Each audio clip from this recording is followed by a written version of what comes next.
everyone, and welcome back to another episode of On the Bright Side. I'm your host, Caroline Susko. I'm so happy you're here. I'm so excited you're here. If you're new here, welcome. So much has gone on since the last time we chatted. Wake Up to Wellness happened in Charleston. It was absolutely amazing.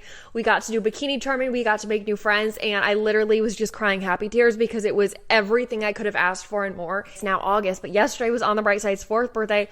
Literally 4! So that was a lot of celebrating. And then I also celebrated my birthday, and it was just so special because my friends put their life down on a Monday to celebrate me and to make me feel loved. And something weird with my anxiety, I'm always very anxious about my birthday because sometimes I just get nervous. Like, I don't know, maybe that's selfish, but I get nervous that I'm not going to be celebrated. Oops, maybe that's really selfish the more I'm saying it. Totally fine. But anyways, I was surrounded by so many amazing people, and a year ago I never even knew them. They weren't in my life yet. And they are all here now because of how my past played out. So a big reason we move is because we want change, whether that's a job, a new friendship, a relationship, an environment, a new beginning. We just want something new when we move, usually. You guys know this, but I wanted to move because I wanted to be able to follow my dreams. And number two, I don't say as much, but I did also want to get away from parts and aspects of my hometown and just start over. Now, it wasn't always like that. I had a dream to move to Boston for a while, but life has a way of putting us on new tracks when we need to change trains. And I feel like that's what it is for a lot of us. At the time, we're like, oh, wait, why is this happening? Or wait, why do I feel like this? And we look back and we're like, thank God this happened the way it did. You know the Taylor Swift song, I'm going to butcher this. There wouldn't be this if there hadn't been you. All of that applied times 100. If I didn't have the falling outs I did, if I didn't have the friendship breakups I did, or have the confidence in myself to move, I would have not been here. And that goes for all of us. When we get these things, when these things happen to us, sometimes they happen to us, and we could have that mindset, or they happen for us. And now I look at everything as happening for us.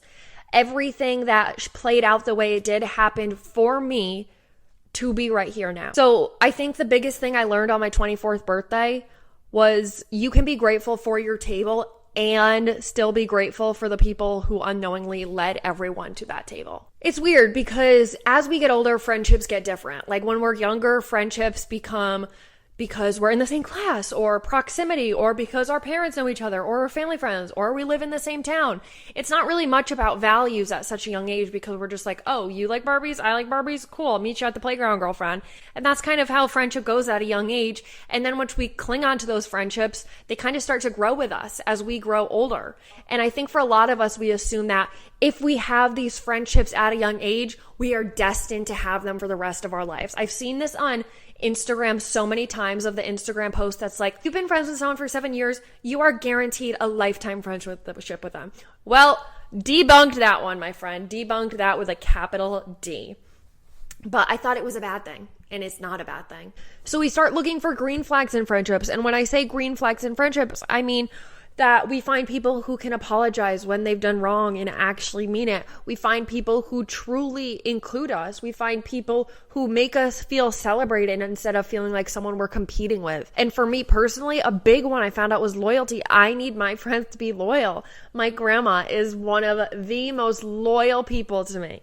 And she just taught me how important it is to have loyalty with the people you're friends with and the people you meet and the people you love. But I used to think drama was normal. The extent of how much I had with people, I thought that was normal. It's like, oh, wow, happy 4-week anniversary. We didn't fight for 4 weeks. Learning to have to defend your name in a room is not normal. Making a loud exit so you don't have to hear what people say about you when you leave is not normal. People hiding a hangout is not normal. It is not normal to have like a literal kink for leaving people out where you get such a high and a rush from it that you're like, oh, who are we going to not invite this week? Because that's how it was. And it was ridiculous and it was silly and it was so stupid. And once I started finding friendships that worked for me, I realized good friendships aren't boring either. They're uplifting. They're beautiful. They make you feel weightless because you feel like you have a bunch of people to carry you when something goes wrong. And that is where I started to realize after a couple of years, did it take some time, that we can't know good friendships or great experiences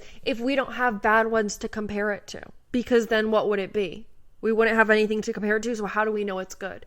How do we know it's bad? I thought being in toxic friendships was good because that's what I was surrounded by. So that's what I knew. So I learned the friendships that didn't work out taught me exactly what I needed. The friendships that didn't work out taught us what did. The people who hurt you taught you what you will never tolerate again.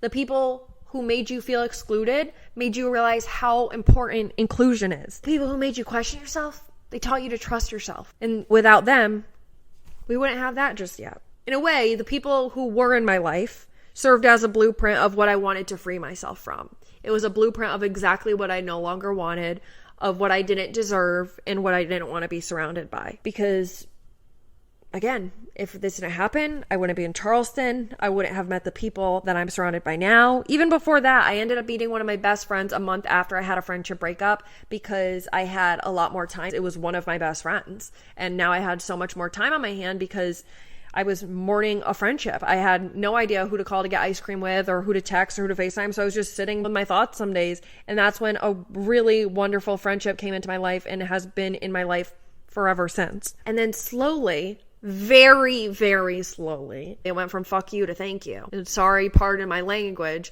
but I don't think there's a better way to say it. For such a long time, these people in our lives make us so mad. The people in my lives, oh my gosh, I would hear their name. I would be seeing red. I would be like, I would be so angry. They hurt me. They were mean to me. Some bullied me. I was like, I genuinely want the worst for them. Like, when is karma going to hit? And I want to be first row watcher. When I was scrolling on social media and saw their faces, I was literally seething. I was so angry. If someone mentioned their name, I would be like, yeah, they're really mean. They're an awful person. Seething was an understatement because honestly, all I felt was, how could they do that to me? I did so much for them. I showed up for them. I loved them. I showed up on their hardest days.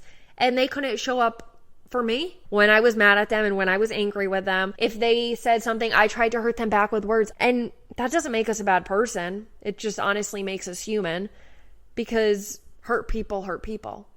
So if you're hurting from what they did, you're going to hurt them right back because you're hurt. And it's an endless cycle of hurt people hurting people. And then little by little, we start to heal. Little teeny tiny baby steps in the right direction, we start to heal. We don't feel our blood start to boil when we hear their name just in conversation from someone else. We don't start talking badly about them when their name comes up. We just say, you know what? It's for someone else to figure out. It's not my place to explain that to someone. Oh, and when we're on social media, it doesn't ruin our day or make us want to scream when we see their face scrolling because they got tagged in something.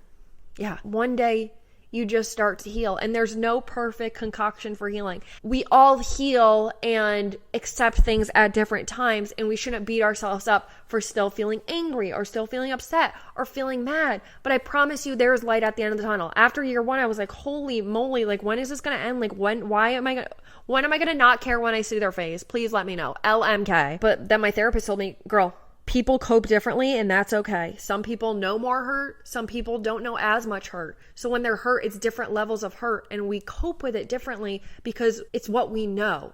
But either way, you slowly start to heal, and you start to get like an unexplainable answer to the situation and the person who's been making you mad all this time. That's where it goes from F you to thank you. Thank you for showing me what I didn't want in my life. Thank you for being the blueprint of what I didn't deserve. But also genuinely thank you. And I truly mean thank you because at the time, these people we were with were a version we thought we needed. They were our friends. And yes, they turned out not to be good for us. But at the time, I can assure you, they were our friend for a reason. They did pick us up 1 or 2 times. They were nice to us sometimes. And I know it's not like thank you for hurting me, thank you for talking shit about me, but thank you for showing me exactly where I needed to be. Thank you for leading me to the right people. They were like, okay, it might not be me, but go there. You might find your person. Thank you for making me want to run when you were mean to me because it's exactly what healed me. And that's how I started looking at all of what happened through a thankful lens, we'll say, a thankful lens. I was home, and when I'm home, I'm with my grandma and we're chatting a lot and my mom. And, you know, sometimes these people's name will come up in conversation, and my grandma and my mom ride for me like no other, like I said before. And so they'll be like, oh, I'm so mad that person did that to you. And for a while I'd be like, yeah, poor me. Like, oh, what the heck? Like, they're awful.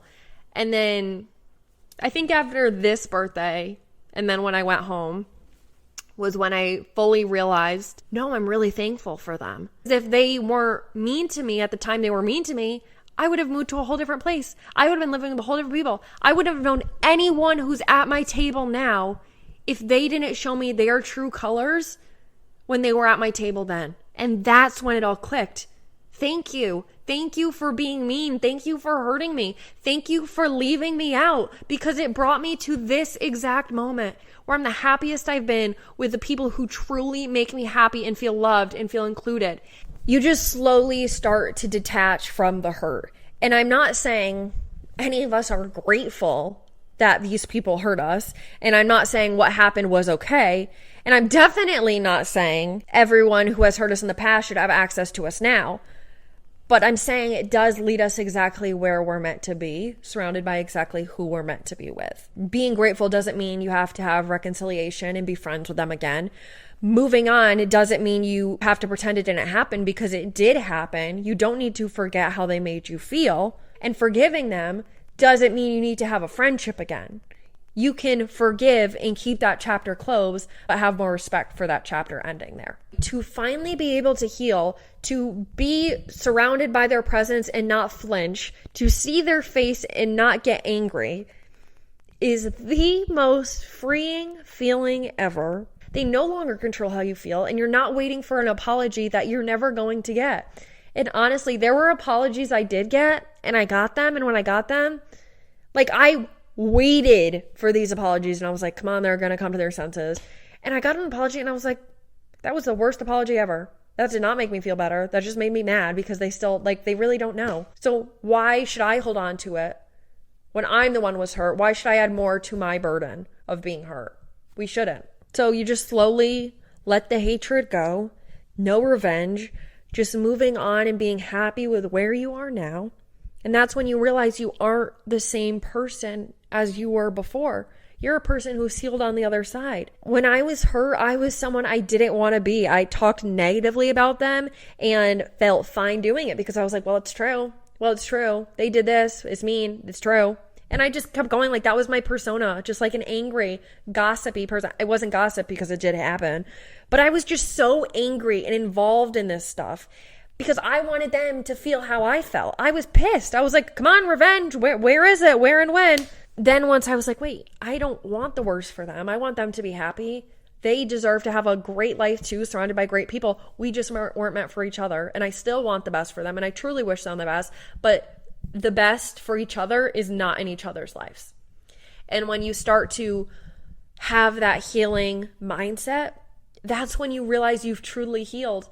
Because healed people, hurt people, healed people, heal other people. So if I'm healed, I can heal someone else, even if they're still mean, even if they're still angry or bitter. I can try my best to put some positivity in their direction.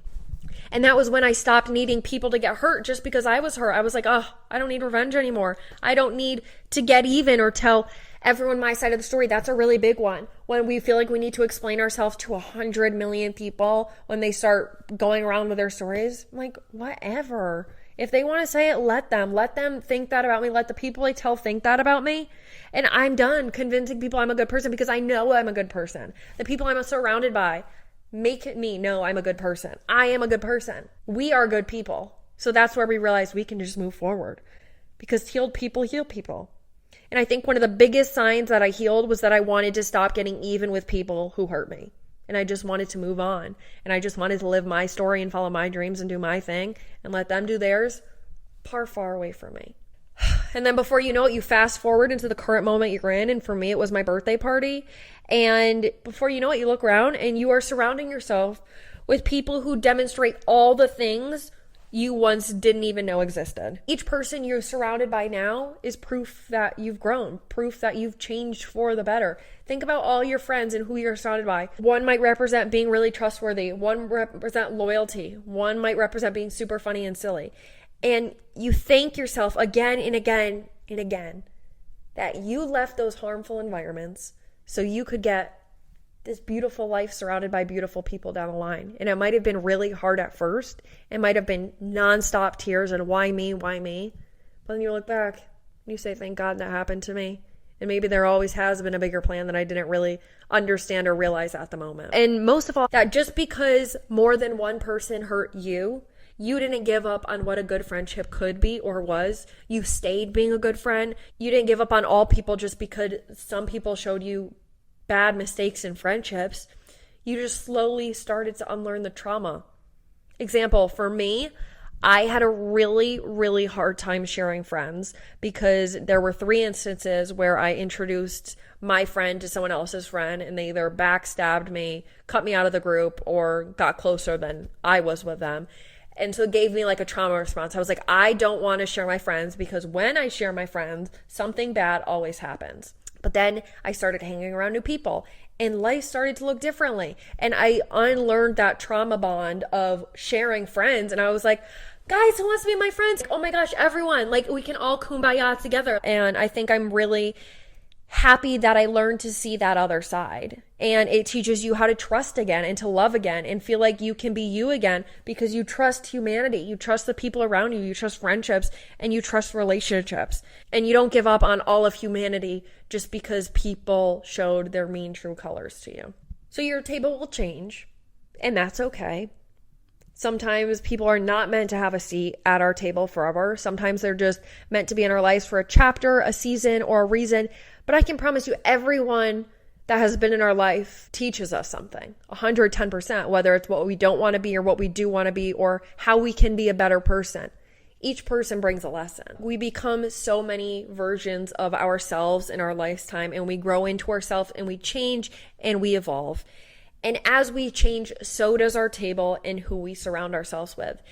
And sometimes, honestly, friendship breakups, it just means your chapter with another person is over and you can close it and you can cherish it for what it was.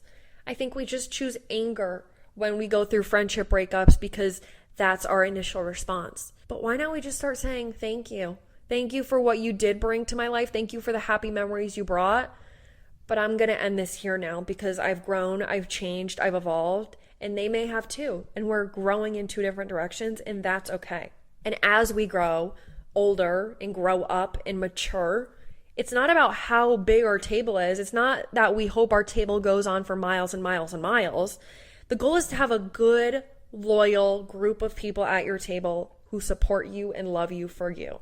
Because you could have a table that goes on for a mile of people, but you will feel alone, I promise you, if they are not your people, if they don't make you feel 110%, if they don't make you feel confident and loved and celebrated. Why have a big table if everyone at it is mediocre versus having a small table with a lot less people, but a lot bigger hearts filled with people who will ride for you at any time? I think we get scared. We get scared to lose friendships and leave friendships because just say we've been friends with them since elementary, or because they're a family friend, or because we would just rather people please and it would be easier just to keep the friendship.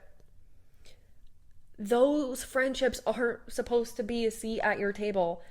A just because reason should not be a reason someone has a seat at your table. The seats at our table are for the people who are genuinely meant to be at our table and are honored to have a seat at a table. Because no matter who we are, our true friends see it as a privilege to have you in their life. So on that note, don't also be afraid to take chairs away from your table or let someone get up from the table and not come back.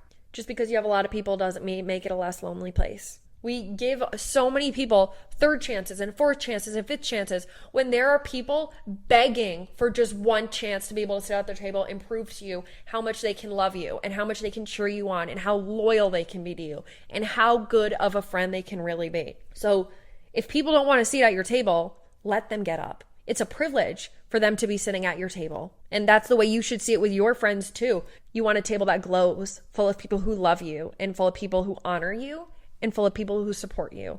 And if there's anyone at your table who you're scared to talk to, or you're scared to tell someone something because you're scared what they might think, take their chair and throw it. Be Morgan Wallen, throw that chair over the balcony. For God's sakes, get their chair away from your table. Your table is sacred. Whew.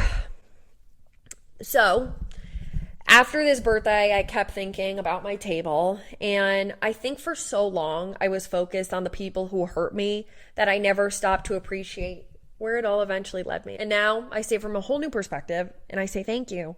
Thank you. Not because what you did was okay, not because I want you back in your life, not because I want you to be my friend, but because you taught me what I needed to know. And sometimes it takes someone else teaching us that for us to have the strength to learn it. Sometimes we're not strong enough to know that we have to back away from this friendship, so they do it for us. Be thankful for everyone that once ever had a seat at your table. Because if they didn't get up, there wouldn't be a seat for a new person. There wouldn't be room. We wouldn't have learned what we wanted, because they teach us exactly what we need to know. They teach us what friendship shouldn't feel like, what we shouldn't be tolerating anymore. They teach us what we want to be for other people instead of what we don't want to be for other people, and what positive light I wanted to radiate to other people. And they made me appreciate the people who came after them so much more, because it was a journey getting them and finding them. And now I just love them to death, and I don't want them to leave. I just want a huge pair of jeans, and I want a big pocket so I can put them all in my pocket and just shove them in, because I just love them so much. So when I look around my table now, I don't just see my friends. I see every version of myself that had to exist for me to find them. The dramatic version, the mean girl version, the silly version, the anxious version, every type of version. And maybe that's the bright side. Maybe sometimes the people who aren't meant to be in our life are the exact people who help us find the people who are. Maybe that's the way we could look at it. So instead of saying F you to the people who hurt us, thank you. It went from F you to thank you, 110%. It was a long journey, let me say, and I think it is for a lot of us, but I think we're all really lucky to look around at the end of the day and see where each person got us. Look at it that way. Look at it. You would not have the people you're surrounded by now if you didn't have all those people from your past in your life. So I think that's a really beautiful way of looking at it. And it healed younger me, and it healed a lot of parts of me by having that mindset. And I hope it does the same for you. So with that, I love you guys so much. This episode was so special to me. When I had that epiphany, I was like, this needs to be talked about. So that's how I like to look at it. And I hope it helps someone's mindset and helps you look on the bright side. So with that, make sure you're following On the Bright Side Pod with 2 Ds on Instagram. We have been moving and grooving with the post there. It is on fire over there, having fun with you guys. And if you like this episode, please give it a 5-star review, because it helps On the Bright Side get so many more opportunities for us to grow together. And with that, I love you all so much. And remember to stay looking on the bright side, and I promise you will serve you really well. I love you guys. Bye.